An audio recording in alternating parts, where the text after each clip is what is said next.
తల్లిదండ్రులు ఏం చెప్పినా పిల్లల మంచి కోసమే. కానీ తల్లిదండ్రుల అనుభవంతో చెప్పిన మాటలు వినకుండా తప్పటడుగులు వేసిన వారు చాలామంది ఉన్నారు. చివరికి తాము తప్పు చేశామని గ్రహించే సమయానికి జీవితమే వారి చేతిలో లేకుండా పోతుంది. అచ్చం ఇలాంటి పరిస్థితి ఓ యువతికి వచ్చింది. తల్లిదండ్రులు చెప్పిన మాటలు చాదస్తంగా భావించి స్వేచ్ఛగా స్వతంత్రంగా జీవించాలనే భావనలు ఎక్కువ. తన స్వేచ్ఛను వెతుక్కునే క్రమంలో ప్రేమ పేరుతో ఇద్దరి చేతిలో మోసపోయింది. ప్రేమించినట్లు నమ్మించినోడే బలవంతంగా వ్యభిచారంలోకి దించాడు. ఒళ్ళు హూనమైపోతుందని వేడుకున్నా కనుకరించిన పరిస్థితుల్లో నిస్సహాయ స్థితిలో అయినా వాళ్ళను కాపాడమని కోరింది. ఈ తరం యువత తెలుసుకోవాలన్న ఓ యువతి కన్నీటి కథ. ఇప్పటి వరకు మనం చెప్పుకున్న యువతి పేరు సహజ. విజయనగరం ప్రాంతానికి చెందింది. చిన్నప్పటి నుంచి స్వేచ్ఛగా జీవించాలనే తపన సహజను తన సొంత దారులు వెతుక్కునేలా చేశాయి. అలా 2016లో గాజువాకకు చెందిన ఓ యువకుడితో పరిచయం ఏర్పడింది. అది ప్రేమగా పరిగణించి పెళ్లి పీటల వరకు వెళ్ళింది. ఇద్దరూ ఓ శుభముహూర్తాన వివాహ బంధాల్లోకి అడుగుపెట్టారు. పెళ్ళైన కొత్తలో కొంతకాలం దంపతులిద్దరూ అన్యోన్యంగానే ఉన్నారు. ఈ క్రమంలో ఓ పాప పుట్టింది. ఆ తర్వాత ఇద్దరి మధ్య మనస్పర్ధలు ఏర్పడి విడిపోయారు.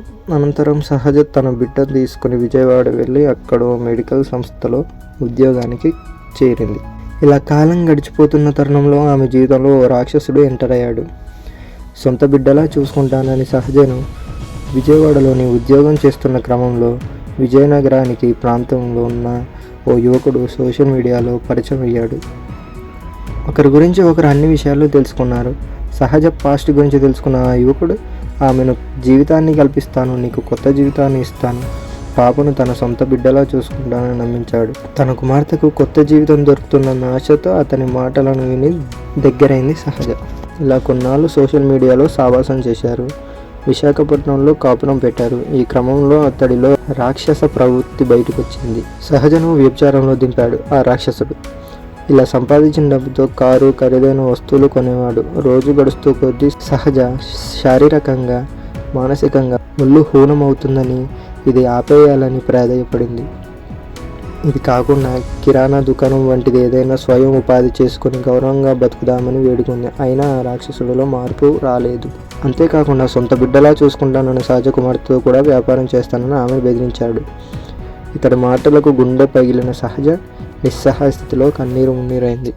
రాక్షసుడి చేతిలో ఛిద్రమైన బతుకును తలుచుకొని తల్లిదండ్రుల మాట వినకుండా తాను వేసిన తప్పటడుగులను గుర్తు తెచ్చుకుని కుమిలిపోయింది. ఈ క్రమంలో తనకు అయిన వాళ్ళే గతి అని విజయనగరంలో ఉంటున్న తన సోదరికి జరిగిన విషయమంతా చెప్పింది. ఈ మాట వినకుండా అజ్ఞానం తలపొగురు తప్పటడుగులు వేశానని విలపించింది. ఇప్పుడు తన జీవితం ఎలా సర్వనాశనం అయిపోయింది. కానీ తన కుమార్తె అయినా కాపాడాలని కన్నీళ్లతో ప్రాధేయపడింది.